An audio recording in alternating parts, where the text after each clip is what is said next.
right. Welcome to another Owatonna Wrestling Weekly podcast. I'm Coach Derek Johnson, and we have our freestyle and Greco director and coach, Mr. Gabe Hovden over here. Welcome back. I'm going to ask real quick, use your hands. What episode is this of season 2? Is this 10? This is the number 10. All right.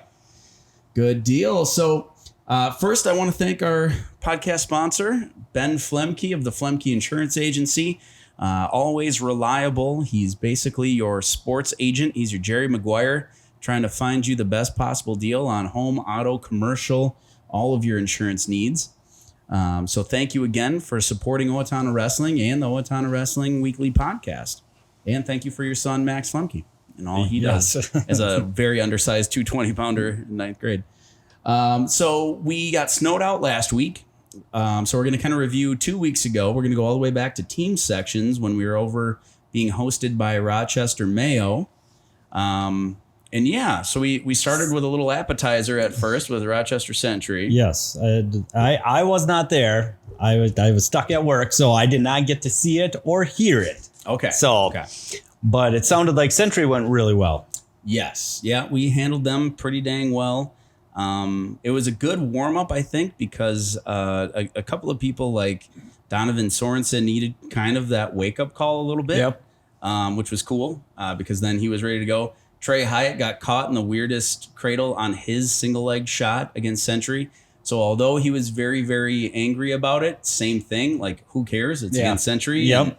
You got your warm up match in, and now we can go take care of business. And that would be good for him to get another match in before, just get some more matches in. That was only his second match being back from, 2.5 months MCL type of scare. So, I needed all of that. And then had a heartbreaker against Rochester Mayo. Yes. Ended up losing that. It came down to heavyweight, which we don't like doing. We don't want to put all that pressure on the big boys, and we try to promise them that it won't be that way. Yeah. But it's just kind of how they fell. So we ended up losing that 27-36. So at the time it was 27-30 going into heavyweight. So we had a shot there. We'll kind of roll through some of the key wins. Back to the Mayo. It's the whole team. It's not always up. The heavyweight feels like it's up to him. Yeah, that's what I mean. But there's all them other matches that instead of, say, a major decision, they would have got a pin, and somebody else would have got a major instead of just a win. There's them small things that, nobody sees that. Right. And nobody feels that pressure. But if you could actually pull it out and tell them, hey, if you get a major here, rather than just beating the guy, that's going to help out in the long run. But it never comes down to that until heavyweight. It kind of it was the same. To that point, we had a pin at 106 in our duel against Mayo when we were hosting that, and we got caught in the first minute and stuck. 113, we kept that a lot closer in the duel. Donnie Sorenson had a really good one at 113.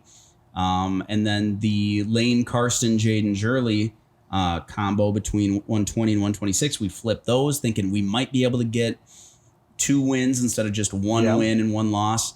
But it still went that way. So that was about the same. Yep. But then Trey Hiatt, bouncing back from getting caught against Century, went against the kid who would have had the number 1 seed in the section, Berger for Mayo, and went out and dominated 10-0. Blanked him, established himself. It was fun in the seeding meeting a couple of days later because everyone else was kind of touting it. My kid. And both the head coach for Northfield, Jeff Staub, and the head coach for Mayo, Art Trimble, were both like, no, Hyatt's the number 1. He really established himself in that match. Proved a point. Exactly. And then, Michael Reinardy should have tech-falled Kai Kobayashi, who last year, had our number 3 different times, I think. That one, oh boy, he had back points on a couple of different firemen's that never got called.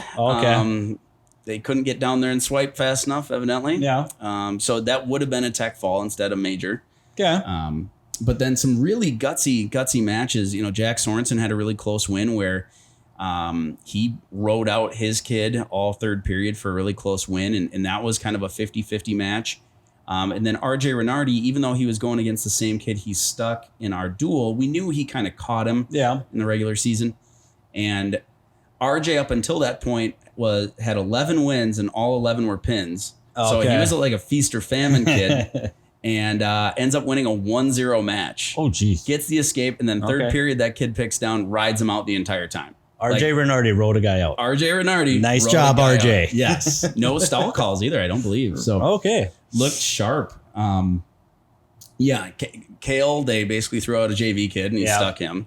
And then Blake Fitcher, we were kind of playing the bump game with them a little bit, and they bumped their 95-pounder along with Blake up to 220. So it was two 95-pounders going at it at 220. And Blake got taken down with 20 seconds left. So he's down by 1. Okay. And the kid had what looked like a really, really good ride. He does kind of that Granby roll, that side roll. Gets on top, but the kid was still hanging on. Personally, it should have been a reversal. But we were happy because originally they called no change and time went out. Oh. And he was on top for 8 seconds, had him controlled, balanced over him, had a leg elevated, and was kind of leaning down into him. Luckily, they at least changed it to one loss of control. Okay. So we're pushing in overtime. He gets the takedown right away in overtime. Okay, good.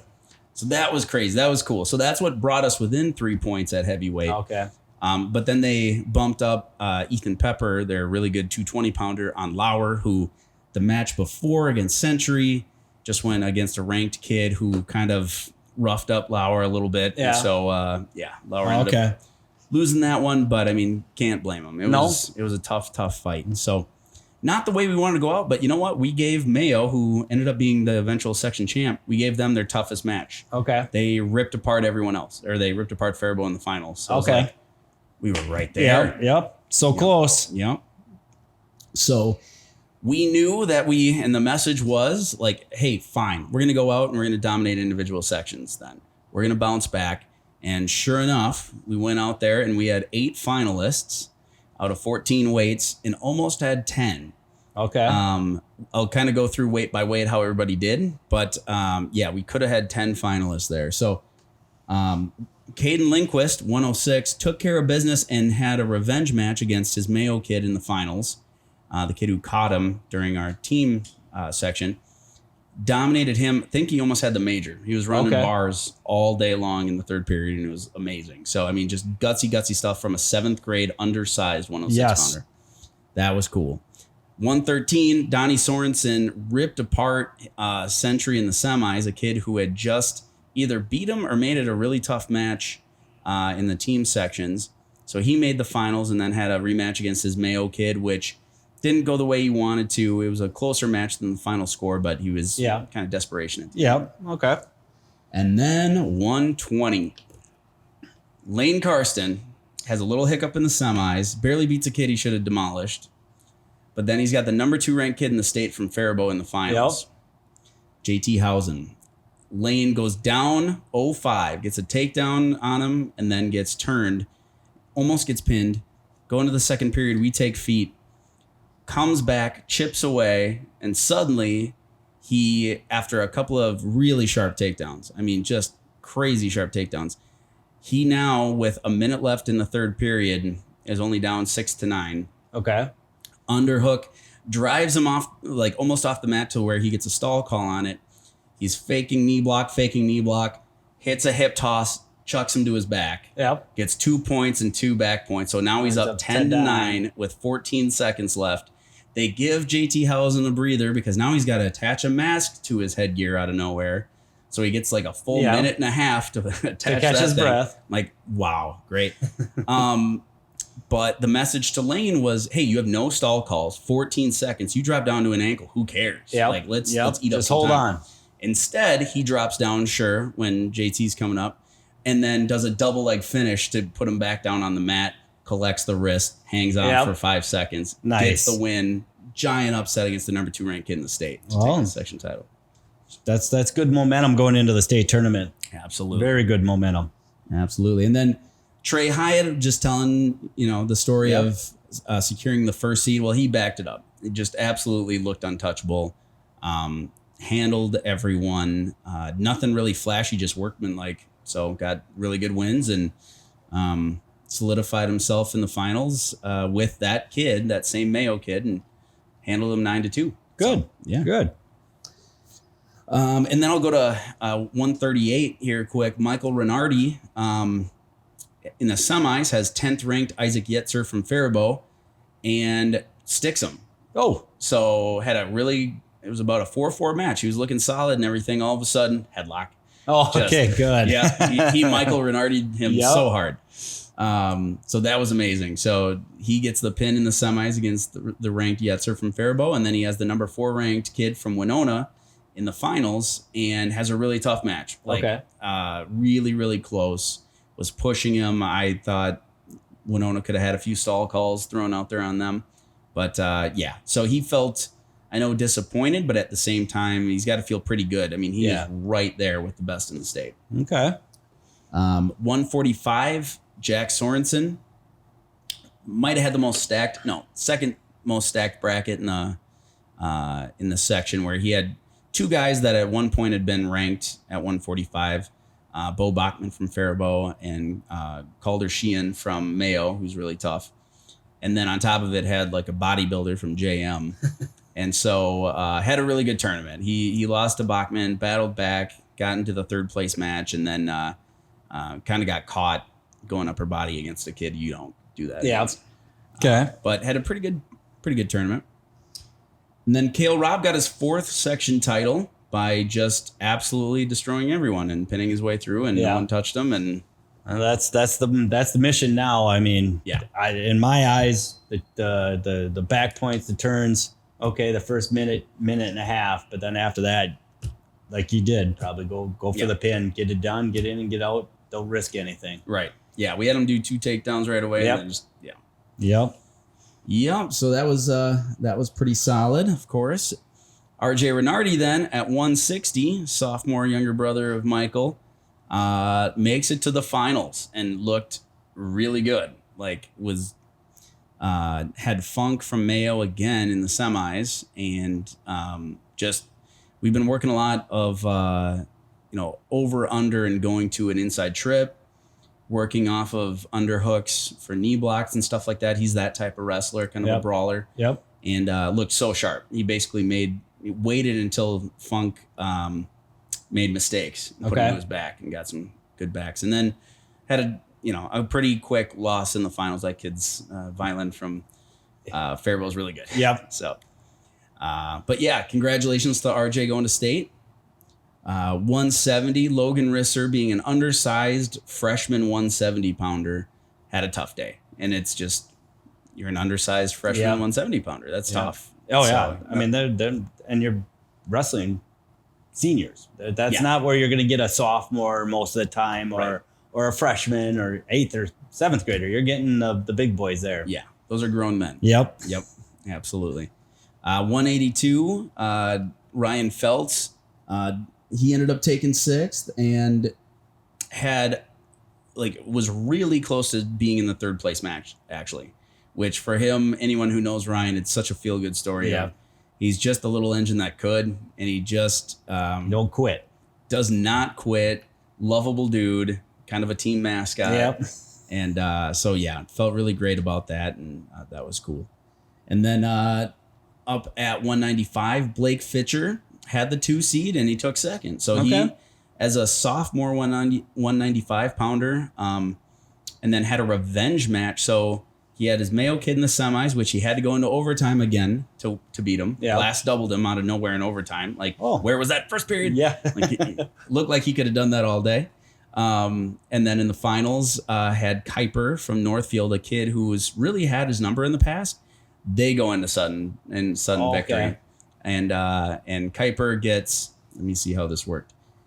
So they knock heads in 10 seconds in overtime. Kuiper gets injury time for about a minute. Then they change. Oh, there's a little cut above his nose. So he gets another minute of blood time. And then, we're going to go to concussion protocol, which you get a total of 5 minutes. Yep. So suddenly this kid who looked like he was going to pass out in the 3rd period gets like 5 to 6 minutes of rest and comes back fresh. And it's like, oh, God. Blake was wearing him down. It was looking good that way. So, Blake congrats on going to state as a sophomore, 95. But then the most stacked bracket of the day was 220. And like we were saying, our undersized freshman, Max Flemke at 220 versus 3 guys who at one point had been ranked at 220 at given parts of the year. So it was Winkles of Austin. It was Kuiper of, like Gabe Shishik or whatever of Faribault, and then Ethan Pepper at Mayo. And so Flemke took 4th behind those 3. Okay. But yet again, all of them were ranked wrestlers. Yep. So, and then Grant Lauer lost so close in the semis to Loomis from Mayo, like had the reversal. And that's kind of all I'm going to say about that. He had the reversal.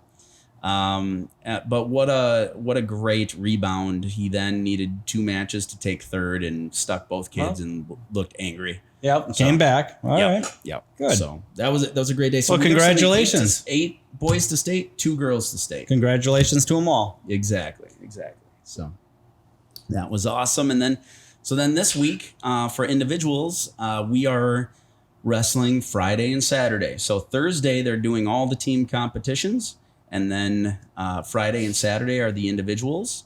To my understanding, for the sessions on Friday, AAA is kind of in the middle. They're going to start with 2A, go to AAA, and then single A. And then on Saturday, we're going to be the earlier matches for AAA boys. And then I think they actually finished with the girls like later on in those sessions. Okay. That's how that's going to work. For more information on the spectating guide tickets, all of that, we've posted to the Owatonna Wrestling Facebook page.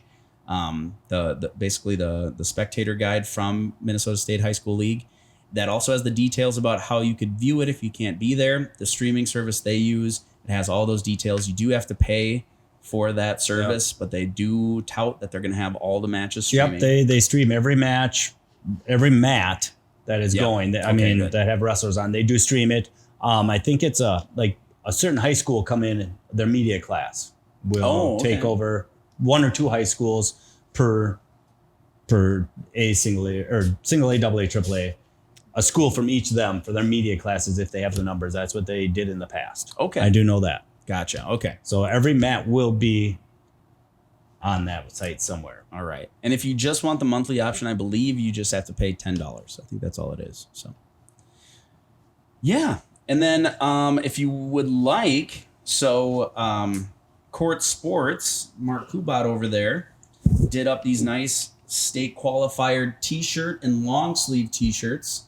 We got $12 for short sleeve, and we have $15 for long sleeve. They have a list of all of the state qualifiers, boys and girls, on them.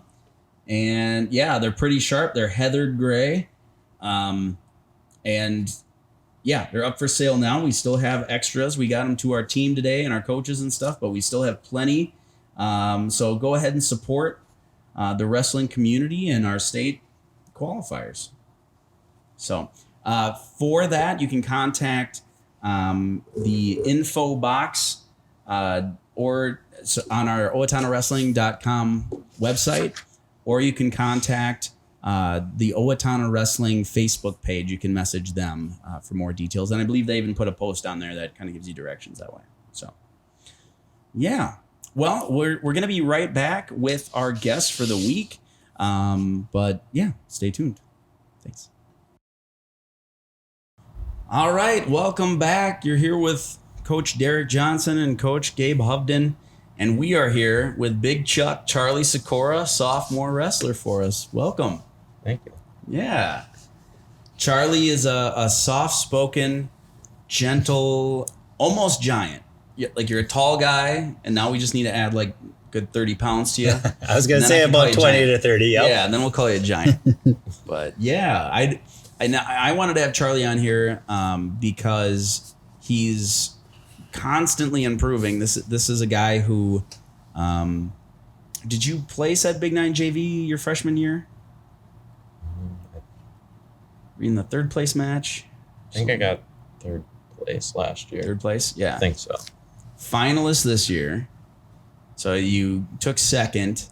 Every JV tournament we go to, you were like right there, like either winning it or being in the finals. We had you on the team section team.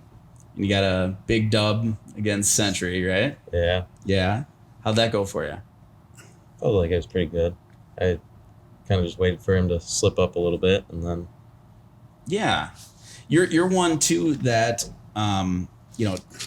mat wrestling, especially on top, has always been good, and it was just kind of unlocking like what does Charlie want on his feet has been kind of the thing, and then you go out against Chatfield and you're hitting like 8 high crotches, and even on the Century kid you looked a lot sharper, and just kind of a testament to you're always legitimately trying in the room what we're showing and everything like that.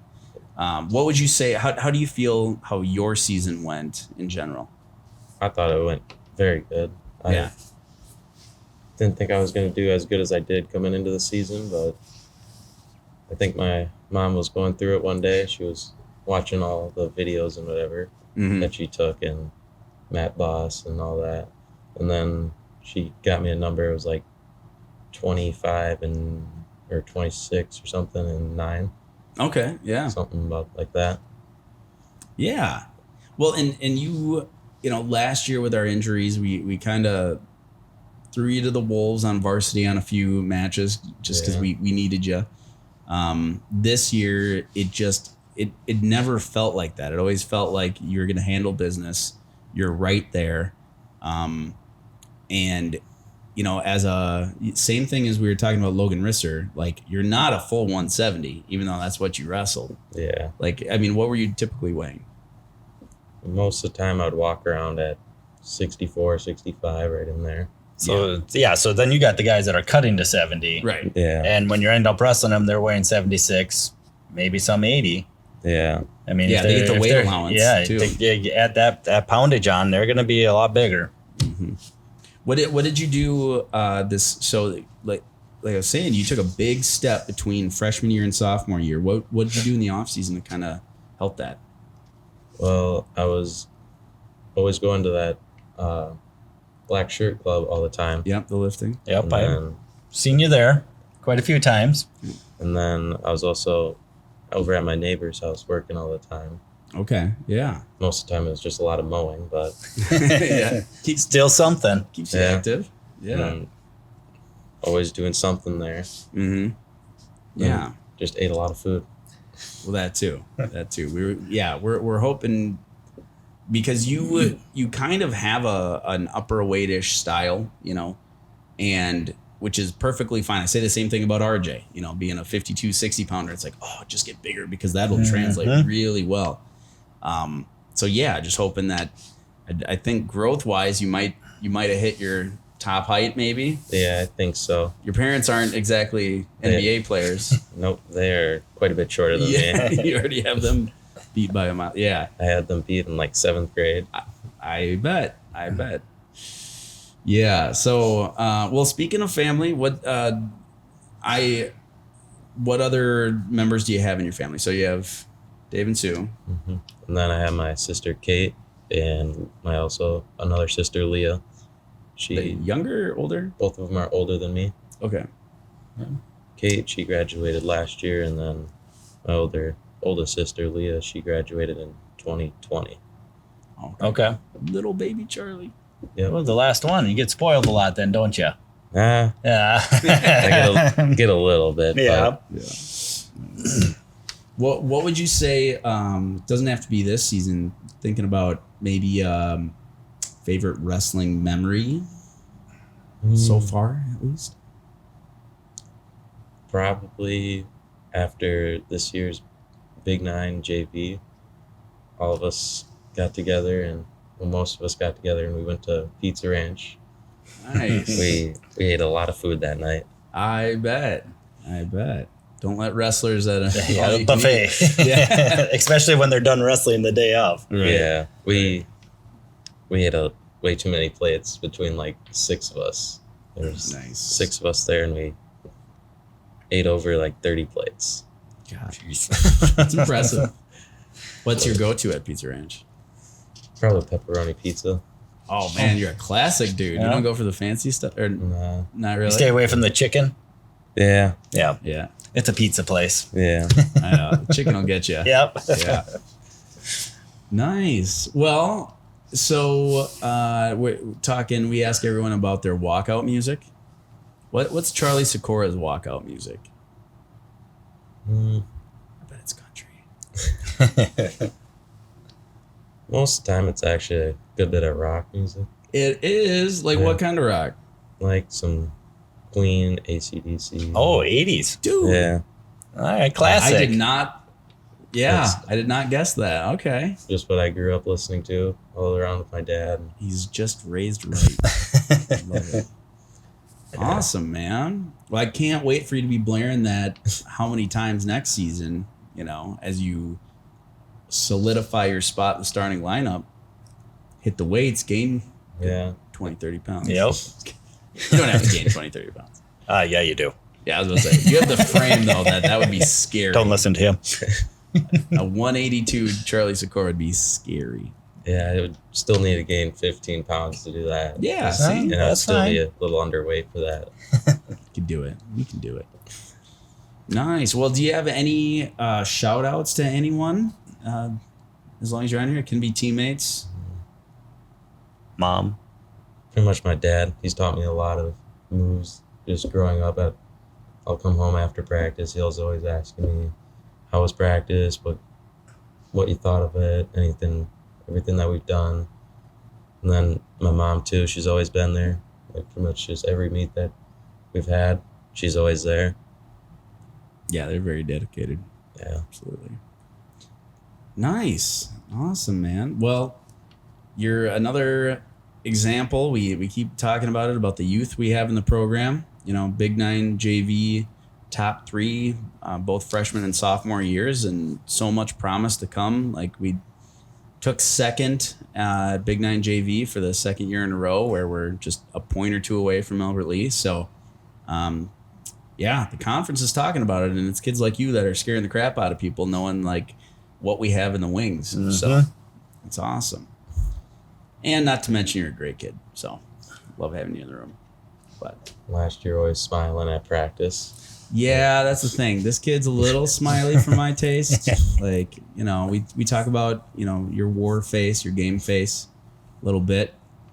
But I do always love going through attendance on the bus and just being like, Big Chuck. And I hear this, yeah. Such a bass voice.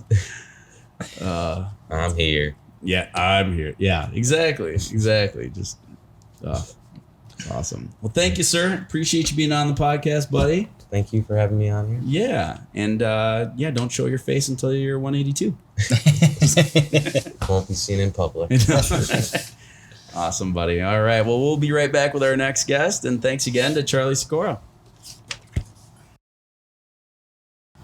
All right. Welcome back to the Owatonna Wrestling Weekly Podcast. I want to do one more shout out to the Flemke Insurance Agency. Thank you to Ben and his team and what they do for not only the community, but for their clients. So huge supporters that advocate for Owatonna Wrestling, but also advocate for your own insurance needs and protection of all your home, auto, commercial, all of that. So thank you, Flemke Insurance Agency. And we are here with the director himself of this podcast, of the hype videos, of the producer of all the cool posters, artwork, kind of just everything that we do promotional wise. Mr. Scott Summer here. Welcome. Thanks for having me, gentlemen. Yeah. So, Scott, you first, before we even get into anything, thank you so much for all the time and effort that you put into literally everything, like posting on my behalf to, for information to get it out to the community, all the cool photos, all the crazy hype videos. It's just, you are like 24/7 as well. Like, if I will shoot out something thinking I'm done for the day, it's 11:30 at night, and I got to just send them this just in case, and get a reply 2 seconds back. Yeah, I'll work on that now. I'm like, yeah, like, it's just a crazy work ethic, and you just go. So, I do what I can, Yeah. trying to give back to the program that, I was kind of raised in more Yeah. or less. Yep. And, I don't sleep all that well. So, as long as I'm going to be up, I might as well be productive. So, for sure. And I'll say this is another guest that we're having that is now giving back that I coached back in the day. Absolutely. I think there's a lot of coaches on this coaching staff and in the program and everything that I coach. So you know how that makes me feel now. Now I know what Super young. what my dad was talking about. Yeah, absolutely. You want to steer this one? Give us a little background on the summer family. Let's see. I mean, what you guys been up to? What are you all doing now? Oh, not a whole lot now. I mean, both parents, Kurt and Cheryl, are getting, close to that retirement age. Got a few years left, so, just kind of working at that. My younger brother, Matthew, is now a police officer with Dundas, so. Okay. And I'm just here making videos, taking photos, and that's about it. So is your dad still doing the carrier business? Yep, Okay. still operating that, and eventually, hopefully, I get the opportunity to kind of take that over. I'm kind of partially working for him right now as well. So, all right. Yeah. What is Crosstown Cartage? Crosstown Cartage Company. Yep. Okay. Nice. Shout out there. Absolutely. Yeah, used to see you all the time at my Farmington branch up in Round Bank. Oh yeah. Yeah. During that time, I was probably driving close to 50,000 miles a year. Just wearing the pavement. So Yeah. Absolutely.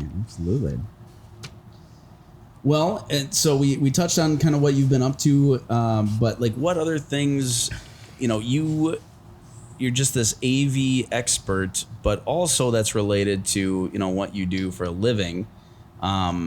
So tell us a little bit about your background that way and areography and your company. Yeah, so my media production company, Areography, I basically specialize in doing photo and video work, and kind of this sort of thing is more or less what I do for a living. I guess it's a little bit of a change of pace for me. I kind of specialize in real estate media and everything like that, so going from taking pictures of houses where nothing moves and I can set up my own lights and take my time to fast-paced wrestling and everything like that, and it's a great opportunity for me to do, branch out, do something different, and it's exciting. I get to kind of expand on what I do and do kind of completely different work. So, well, the pictures I've been seeing of the fast-paced stuff is fabulous. I really enjoy looking at the Facebook pages with all them pictures on it. I appreciate it. They are good pictures. Thank a lot you. better than what I would take. You'd be getting the mat because I'd be looking through the camera or not even looking at the camera, taking the videos. Yeah. Yep. Well, and that's what I want to give back to the kids too. It helps promote Owatonna wrestling and everything that all the coaches and the staff and everything do, but it also gives back to the kids because especially when photos and videos, like when I was in high school, it was a long time ago, but even then, the cameras weren't that great, and you get a picture from mom and you're like, what is that? Yep, that's a big blur. That's me. Yeah. Okay, cool. So giving these kids, high quality photos and stuff like that is something that I enjoy. So good. Yeah, and the videos are a lot better than back when I was in. Because if the videotaper wasn't sitting almost on the mat, you weren't getting a good video of it. Exactly. Yeah. And I get the best seat in the house, Yes, which is kind of cool. So I enjoy doing that, and I enjoy putting it together, and the behind the scenes work is really, really fun for me. So Well, and it hasn't just been the high school either. Like you've been to middle school events doing those hype videos and recaps, the youth event, that Stockwell and Min USA tournament weekend, that Saturday, Sunday. I mean, you were there in the middle of all the mats, basically camped out and squatted down. And I went over to you a few times because I'm like, hey, you're good. You can take a break. And you're just like, no, I'm here. I'm doing it. And it's like, all right. Wow. So your dedication is so appreciated. It's amazing. thank you. Yeah. So now if you think back, what is your fondest, your best memory back in high school?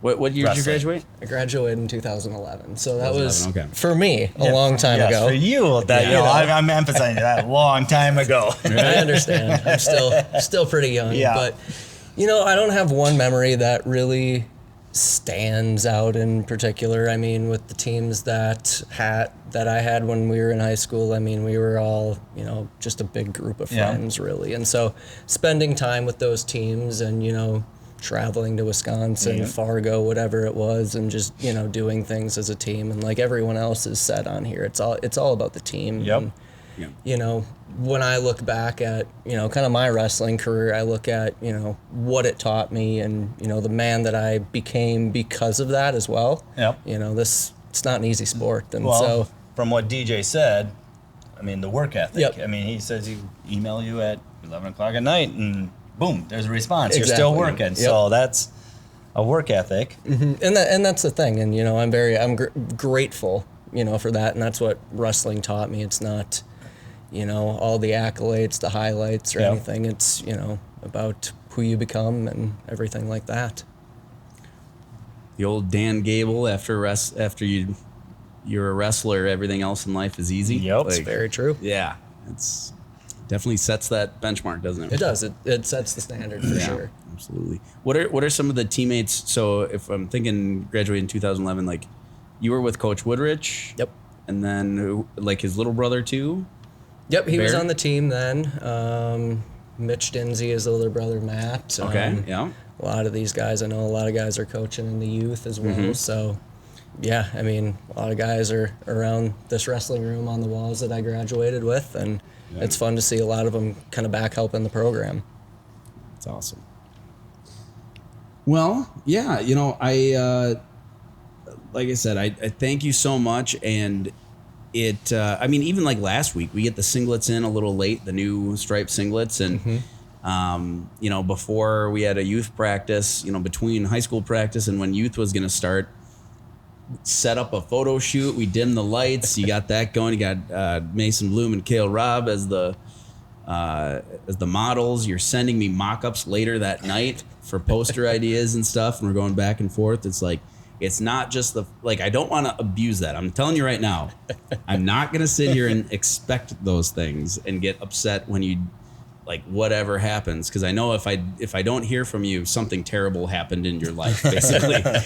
But it is just so cool that in kind of this chaotic, you know, like in-season type of stuff, we have to shift gears. We have to do different things. Stuff gets moved.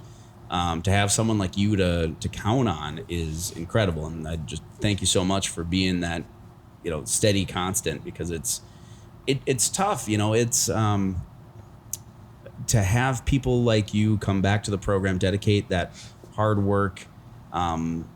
It's a lot to ask of people, and I never want them to feel like they're not appreciated or that it's like, well, we just expect you to do this. But you're certainly getting me used to that type of excellence. So yeah, no, thank you so much, sir. Anytime I do what I can, you know, I'm not one to toot my own horn or anything like that. I kind of like to operate in the shadows, and so Stay behind the camera. Right. Exactly. Be back there where I'm comfortable. But you're but doing such a great job. Yeah. I'm thinking maybe you're, you know, a good co-host stand in too. So you know, I can't say no. So. yeah, you're officially now third in line. We have Coach Larry Hovden, and with his knee stuff, now it's Coach Gabe Hovden, and then if he's held up at work, we got you. You're in here. So Perfect. Well, I appreciate that. A little update on my dad. Yeah. With the knee surgery, it all went well. He's out. Awesome. He's getting a couple days care at a rehab facility, just with all his other back stuff. They just want to make sure he keeps moving. So he'll be back. I bet he will. Awesome. Yeah. He was adamant. He was trying to get this podcast in on Monday, just right in front of his surgery, and it's like, well, we got little kid practice that night. Yeah, but yeah, so awesome, sir. Well, thank you so much. Always appreciate your hard work. Thank you, Gabe Hovden here too, for stepping in and just I don't know. I'm really getting that good 90s 2000s vibe of now understanding that it takes a village, you know, like all these people just step up and we all have that similar drive. And like you said, just to give back to the program and give these kids what we had, which was just so much support And fun. Yeah. I mean, it was fun. I had fun throughout the whole way through. Yeah. There's the ups and downs of wrestling. I mean, you go through slumps, you get beat on, you also do the beating on, you are doing great. Times you don't get to wrestle, even though you think, why ain't I wrestling? Well, it just wasn't your day. got to take your turn sometimes. So, Yeah. but no, wrestling to give back, I really enjoy it too. Awesome. Well, thank you, sir. Well done, and thanks for being on the podcast. We wanted to highlight you. So. Anytime. Hey, I'm here every day. Yeah, he is. You know, He's here I'm every just time. on the podcast. He's about I'm just 7 feet that way. yeah, you know, just Yes. hiding in my little corner Yes, over there. exactly. It's perfect. Exactly. But thank you again for all you do. Thank you. And thank you again to Flemke Insurance Agency for supporting the podcast and Owatonna Wrestling. And thank you, Coach Hubden, for being my co-host this week. And I want to throw one more plug out yeah. there. Freestyle. Get Freestyle. registered. Freestyle and Greco. Starts on March 21st. Okay. So 6:15 we're going with right now. I'm in the works of getting one of the head USA Minnesota referees to come down for that first practice. Oh, cool. Just to give a broad information of what freestyle and Greco is, how you score, what moves you can do, what you can't do. At some ages you can't do moves. So I'm in the works of trying to get Pete Queasley okay. to come in. There's and a Pete Queasley, huh? Yes, I know there's it's- like 80 other Queasleys. It's Tom's boy. Okay, so it's Tom's he's below his dad. His Gotcha. dad is number one. Yep. He's working his way up. So Okay. I'm trying to get him to come in. I'm just waiting for a reply from him and just to go over freestyle wrestling. That's an awesome idea. So Good deal. Yep, get out there, sign up. OwatonnaWrestling.com has all the information for you. And yeah, we'll see you there. We're going to have Gabe, Noah Bloom, Coach Bloom, and a couple of other stars popping in, Yep. Brandon Moen. Yep. I know Derek Yes. Scala and myself are going to be there time to time. And yeah. and I'm hoping to get a few more other really good guys that did really well at freestyle and Greco just to pop in, just show one move and out the door. that's And, cool. and if they want to stick around, they're more than welcome to. Yeah, absolutely. for a couple more practices, but Yeah. I don't want to push the limits. Just get them in here for one night and take advantage of what they know. Love that. Love that. Awesome. Well, thank you. And yeah, hopefully next year or next week, next Wednesday, we'll have a couple of state champs to talk to. So 10 of them. yeah. And then the following week, we'll keep having for the next 5 weeks, guaranteeing 2 state champs per episode. Yes, that would be nice. Good luck, Yep. guys. Yep. And girls. Thank you much. Take care.